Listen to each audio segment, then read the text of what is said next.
बड़े सवाल जरूर खड़े करते हैं। और मनीष, एक और खबर पर आपका आगे रिस्पांस चाहूंगी, क्योंकि डोनाल्ड ट्रंप अब किसी तरीके की सैन्य कार्रवाई के विकल्प पर विचार नहीं कर रहे। और जो बात हमेशा आप कहते हैं टाइमिंग, मिड टर्म इलेक्शन, उसी को लेकर एक रिपोर्ट थोड़ी देर पहले दिखाई। लेकिन उससे पहले आर्थिक स्ट्राइक से ईरान कैसे बढ़ता, एक और खबर। अमेरिका पर हमले की चेतावनी। ईरानी उप विदेश मंत्री काजिम गरीबाबादी ने कहा है कि ईरान पर हमले हो उससे पहले यूएस पर अटैक।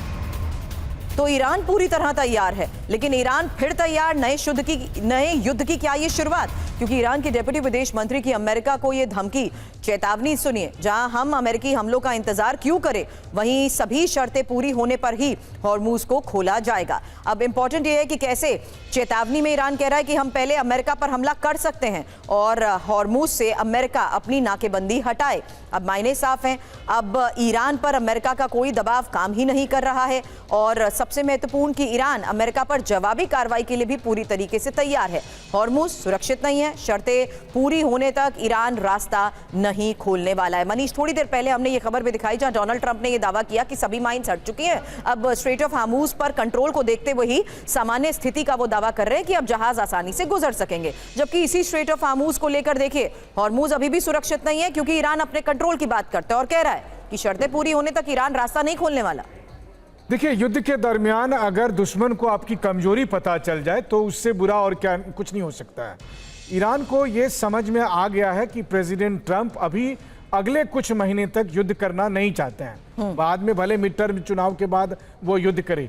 ईरान इसका मैक्सिमम फायदा उठाना चाहता है कि कितना पुश किया जा सकता है अमेरिका को। तो पहली बात तो है कि इस वक्त जंग खत्म हो गई है और ईरान ने तब धमकी दी थी कि हम आपके मिडिल ईस्ट में बेस पर अटैक करेंगे, तो अभी वो जंग रुकी हुई है। अब जो अगला लक्ष्य है वो ईरान का है कि किसी तरह से अमेरिका की उस नेवल ब्लॉकेड को खत्म किया जाए जो हॉर्मुज के चारों तरफ है। क्योंकि अगर ये नेवल ब्लॉकेड बना रहता है तो ईरान के भी जहाज आ जा नहीं रहे हैं, नंबर एक। और नंबर दो, वो ईरान के आसपास मौजूद है तो कभी भी जंग शुरू हो सकती है। तो अगर ये नेवल ब्लॉकेड टूट जाता है तो ईरान के लिए दूसरा फायदा होगा। तो ईरान की कोशिश यही है कि इस वक्त जब ट्रंप लड़ने के मोड में नहीं है, तभी लगातार चाहे बयानबाजी करके हो चाहे कुछ एक्शन के साथ हो, उस नेवल ब्लॉकेट को पीछे धकेलने के लिए अमेरिका पर दबाव डाला जाए। बयानबाजी हो या वॉर ऑफ वर्ड्स, असर तो कुछ नहीं हो रहा। और क्योंकि पश्चिम एशिया में यूएस राजनयिक लौटेंगे और राजनयिकों को फिर तैनात करने की तैयारी है। हालांकि ईरानी युद्ध के वक्त खाली किए गए थे दूतावास और अमेरिकी विदेश विभाग के दस्तावेजों से खबर है, न्यूयॉर्क टाइम्स की रिपोर्ट इसको लेकर क्या दावा कर रही है। क्योंकि ईरान के इंतकाम से, अमेरिका के डर से ही अमेरिका का क्या ये सरेंडर है। दावा किया जा रहा है ईरान से टकराव के बीच अमेरिका का ये बड़ा फैसला हो चुका है कि पश्चिम एशिया में राजनयिक वापस भेजने की अब तैयारी है। और फरवरी में युद्ध के वक्त वापस बुलाए गए थे राजनयिक। इसी हफ्ते धीरे धीरे प्रक्रिया शुरू अमेरिका कर सकता है। संकेत साफ है कि अब अमेरिका और ईरान के बीच युद्ध की आशंका कम है। लेकिन सवाल मनीष यही है कि क्या डील ना होने पर भी ईरान पर हमले नहीं करेगा यूएस? क्योंकि प्लान सबसे पहले साफ है, लेबनान में अमेरिकी दूतावास कर्मचारी लौटेंगे, इजराइल, जॉर्डन और ओमान का पूरा स्टाफ भी वापस आएगा और फिर यूएई, कुवैत और बहरीन में 75% तक सीमित रहेगा स्टाफ। यही रिपोर्ट में दावा किया गया। मनीष, इस रिपोर्ट के साथ साथ उस दावे पर भी सवाल कर रही हूं, क्योंकि इन हमलों के बाद ही यूएस ने अपने एसेट्स को पश्चिम एशिया से हटाने का फैसला कर दिया था।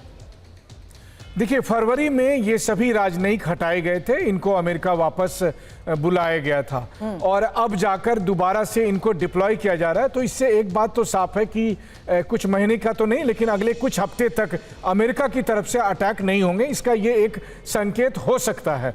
लेकिन ये भी हो सकता है कि अमेरिका दरअसल एक मैसेज कन्वे करना चाहता है ईरान को कि देखो जी, अभी हम लड़ाई के मोड में नहीं है, तो आप भी अभी 24/7 जो अलर्ट मोड में हो वो आप अलर्टनेस अभी छोड़ दो। लेकिन क्या ईरान अगर इस भरोसे के साथ ये सोचता है तो अचानक अगर सरप्राइज अटैक हो तब क्या होगा? याद करिए, इस बार तो जब लड़ाई शुरू हुई थी तो पहले से ही सबको पता था पूरी दुनिया को कि लड़ाई होने वाली है। लेकिन पिछले साल जब 12-13 जून को इजराइल के अटैक हुए थे तो उसमें एलिमेंट ऑफ सरप्राइज था। तो मुझे लगता है कि ईरान यहां पर डिप्लॉयमेंट होने के बावजूद भी अमेरिकी इंटेंशन पर शक की निगाह बनाए रखेगा। वहीं दूसरी तरफ अमेरिका भी बस अभी टाइम बाई कर रहा है। उन्हें क्या लगा है, एक दिन फिर वो अपने डिप्लोमेट को वापस हटा लेंगे और लड़ाई शुरू हो जाएगी। लेकिन हकीकत यही है कि ईरान और अमेरिका के बीच तनाव अब उस स्थिति में पहुंच चुका है जहां किसी एक पक्ष को दूसरे के सामने झुकना ही पड़ेगा, क्योंकि कूटनीति के द्वार पर मध्यस्थ बने पाकिस्तान को अब ईरान ने नकार दिया है। जिसका मतलब यह है कि अगर ट्रंप नहीं झुके तो फिर से युद्ध तय है।